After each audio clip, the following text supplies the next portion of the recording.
Hello friends, আজ আমি আপনাদের কাছে শেয়ার করবো একটা ডেজার্ট রেসিপি। খুব ইজি একটা রেসিপি আর খুব কম উপকরণ দিয়েও কিন্তু বানিয়ে নিতে পারবেন, একদম বলতে পারেন কুইক ডেজার্ট রেসিপি। তো চলুন দেখে নেওয়া যাক আজকের রেসিপিটি।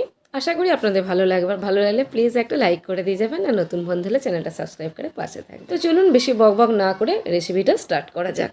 তো আমার চ্যানেল হাঙ্গার কেভ ডিলাইট আপনাদের সবাইকে স্বাগত জানাই। সামনেই তো আসছে দুর্গাপুজো, আর দুর্গাপুজো মানেই কিন্তু আমাদের বাড়িতে বিশেষ করে বাঙালিদের বাড়িতে কিন্তু নানা রকমের মিষ্টি রেসিপি বানানো হয়েই থাকে। আজকের রেসিপিটির মেন উপকরণ হলো দুধ, পাউরুটি আর চিনি। 1 লিটার মতো দুধ হলেই কিন্তু আজকের রেসিপিটি হয়ে যাবে। তো এখানে আমি 1 লিটার দুধ, যেটা আমি আগে থেকে গরম করে রেখেছিলাম, সেই দুধের হাফ দুধ আমি এখানে দিয়ে দিলাম। তো 1 লিটার থেকে 5 পোয়া মতো দুধ আমার এখানে আছে, একদম পারফেক্ট মেজারমেন্ট করা কিন্তু নেই, তার থেকে হাফ দুধ আমি দিয়ে দিলাম। আর এই দুধের মধ্যে আমি দিয়ে দিলাম 10 টাকা প্যাকেটের যে গুঁড়ো দুধগুলো হয়, সে আমুলের 10 টাকা প্যাকেটের 2 প্যাকেট আমুল দুধ এর মধ্যে দিয়ে দিলাম। এখানে একটাও ইউজ করতে পারেন অথবা নাও ইউজ করতে পারেন, কিন্তু আমুল দুধটা দিলে বেশি টেস্ট হয়। এটাকে বানিয়ে নিচ্ছি। যে মালাই রোল বানানো হবে, সেই মালাই রোলের ভেতরের পুরটা। দুধটা একটু গরম ছিল, সেই গরম অবস্থাতে আমি গুঁড়ো দুধটা দিয়ে দিলাম। এতে কি হলো, ভালোভাবে কিন্তু দুধটা মিশে গেল। আর এর মধ্যে আমি দিয়ে দিলাম 3 টেবিল স্পুন মতো চিনি। এবার এর মধ্যে দিয়ে দিচ্ছি চালের গুঁড়ো, এক কথায় রাইস ফ্লোর। তবে এই যে চালের গুঁড়োটা আমি ইউজ করেছি, এটা গোবিন্দভোগ চালের গুঁড়ো। এতে কি হয়, ফ্লেভারটা অনেক ভালো আসে। যদি এটা না থাকেন, এমনি নর্মাল যে চালের গুঁড়ো হয় সেটাও ইউজ করতে পারেন, কোনো অসুবিধা নেই। তবে চালের গুঁড়ো দিলে কি হয়, এই যে এখানে দুধের যে স্টাফিংটা যে পুরটা রেডি করা হচ্ছে, সেটা তাড়াতাড়ি ঘন হয়ে যায় এবং অল্প দুধেও কিন্তু ভালো মতো একটা পুর রেডি করা যায়। এবার এর মধ্যে দিয়ে দিলাম 1/4 টিস্পুন এলাচের গুঁড়ো। এখানে এলাচ গুঁড়ো ইউজ না করে এলাচকে থেতো করে নিয়েও ইউজ করতে পারেন, তবে গুঁড়ো দিলেই বেশি ভালো হয়। এবার লো ফ্লেমে একদম এটাকে বানিয়ে নিতে হবে। দেখতে পাচ্ছেন কতটা ঠিক হয়ে গেছে। এই সময় কিন্তু গ্যাসের ফ্লেমটা একদমই বাড়াবেন না, লো ফ্লেমে কিন্তু এই স্টাফিংটা বানিয়ে নিতে হবে। আর দেখতে পাচ্ছেন চালের গুঁড়ো দেওয়ার জন্য কত তাড়াতাড়ি এটা ঠিক হয়ে গেল এবং অল্প দুধেও কিন্তু অনেকটা পরিমাণ পুর পাওয়া গেল। এটা মোটামুটি রেডি হয়ে গেছে। এটা ঠান্ডা হয়ে গেলে আরও ঠিক হয়ে যাবে। তাই এই অবস্থায় এটাকে কিন্তু নামিয়ে নেব। এরপর নামানোর আগে এর মধ্যে আমি অ্যাড করব 1/2 টিস্পুন মতো ঘি। এটা দিলে ফ্লেভারটাও যেমন ভালো আসে, আর এটা কিন্তু লেগে যাবার চান্সও থাকবে না। যখন এই পুরটা ঠান্ডা হয়ে গিয়ে হাত দেবেন, তখন কিন্তু হাতে আটকে যাবে না। তবে পুরোপুরি ঠান্ডা হতে হবে, তবেই কিন্তু এটা হবে। তো যাই হোক, দেখুন অল্প ঘি দিয়ে ভালো করে মিশিয়ে নিয়েছি। এবার এটাকে আমি নামিয়ে নিয়ে ঠান্ডা করে নেব। পুরটা তো রেডি হয়ে গেল। এবার পুরটা এই কড়াইটা থেকে আমি ফাঁকা করে নিয়ে যে বাকি দুধটা ছিল, সেই দুধটাও আমি এর মধ্যে দিয়ে দিলাম, কারণ এর মধ্যে এবার বানিয়ে নেব মালাইটা। আর সত্যি কথা বলতে, মিষ্টি রেসিপি বানাতে গিয়ে এত পিঁপড়ের অত্যাচার হচ্ছে, আপনারা দেখতে পাচ্ছেন আমি প্রায়ই দুধের ওপর থেকেই কিন্তু পিঁপড়ে ফেলছি। কি করব বলুন, এই প্রবলেমটা আমাকে প্রায়ই ফেস করতে হয়। আপনাদের হয় কি না জানি না, আমার কিন্তু এই প্রবলেমটা প্রচুর হয়। তো যাই হোক, দেখুন দুধের মধ্যে আরও 2 প্যাকেট গুঁড়ো দুধ আমি মিশিয়ে দিলাম, আর 2টো এলাচ আমি এর মধ্যে দিয়ে দিলাম, যাতে ফ্লেভারটা ভালো আসে, কারণ এখানে এলাচের গুঁড়ো আমি ইউজ করব না। আর এবার এর মধ্যে আমি দিয়ে দিচ্ছি জাফরান কিছুটা, কয়েকটা ধাগা দিয়েছি, 15-20টা মতো ধাগা দিয়েছি। আপনাদের কাছে যদি জাফরান থাকে তাহলে দিতে পারেন, যদি না থাকে স্কিপ করে দেবেন। হালকা একটু ফুড কালার ইউজ করতে পারেন, তবে বাড়িতে খেলে আমি বলবো ফুড কালারও ইউজ করার দরকার নেই। দেখতে ভালো লাগার জন্য ফুড কালারটা ইউজ করা হয়। আর আমি এখানে ফুড কালার ইউজ করব না, জাফরান থেকে যে কালার আসবে সেই কালার দিয়ে কিন্তু আমি রেসিপিটা বানাবো। আর এর মধ্যে আমি কিন্তু 3 টেবিল স্পুন চিনি অ্যাড করেছি মিষ্টি হওয়ার জন্য। আর দেখতে পাচ্ছেন দুধটা ফুটে ফুটে কিন্তু অনেকটাই কমে এসেছে, আর কালারটা কিন্তু খুব সুন্দরই এসেছে। তো আমি কিন্তু ফুড কালার এতটুকু ইউজ করিনি জাফরান থেকে। আর দুধটা ফুটে অনেকটা কমে গেলেও দেখবেন দুধের কালার অনেকটা লালচে হয়ে আসে। তো এই দুটো কালার মিশেই কিন্তু কালারটা খুব সুন্দর একটা কালার এসে গেছে। তো এবার একটু গ্যাস আমি বন্ধ করেছি, এটা একটু ঠান্ডা করে নেব।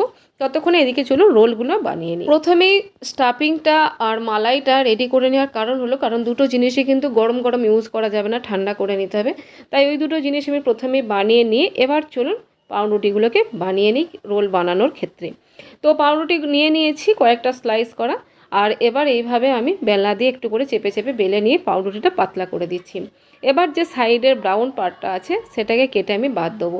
তো প্রথমেও ব্রাউন পার্টটা বাদ দেওয়ার পরেও এইভাবে বেলে নিতে পারেন, অথবা আমি যেমন প্রথমে বেলে নিলাম তারপর ব্রাউন পার্টটা বাদ দিচ্ছি, সেটাও করতে পারেন।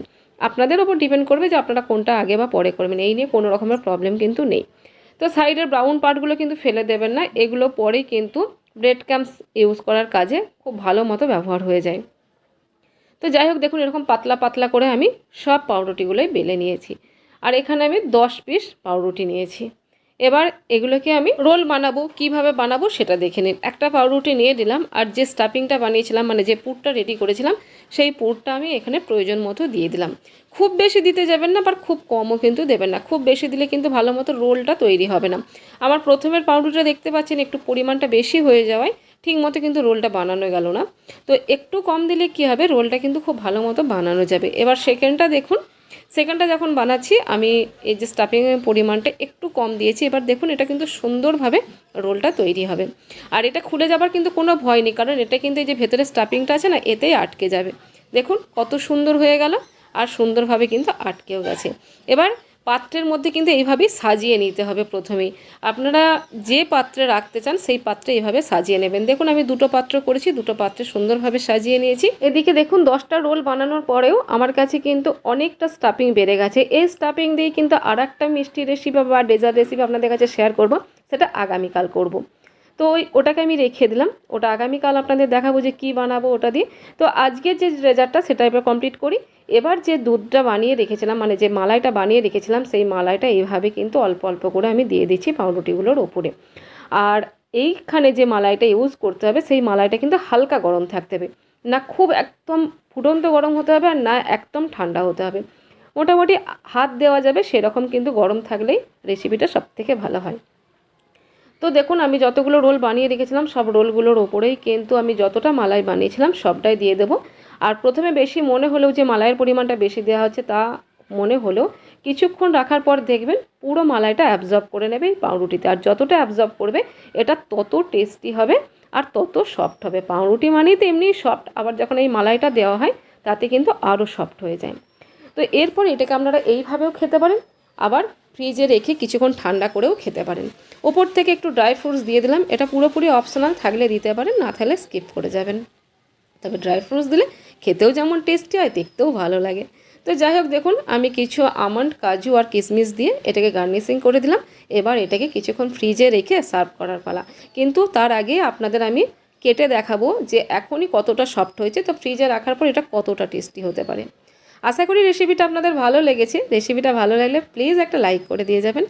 তো চলুন এবার আপনাদের কেটে আমি দেখাই। আর কাটা দেখে বুঝতে পারছেন যে এটা কতটা সফট আর টেস্ট এর তো ভাবাই যায় না যে এত কম উপকরণ দিয়ে আর এত কম টাইমে এত সুন্দর ডেজার্ট কিন্তু বাড়িতেই বানিয়ে নিতে পারবেন।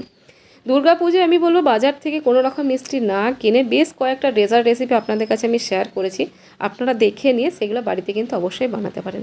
তো আজকের মতো বিদায় নিচ্ছি, আবার দেখাবেন নেক্সট রেসিপিতে। ততক্ষণের জন্য টাটা।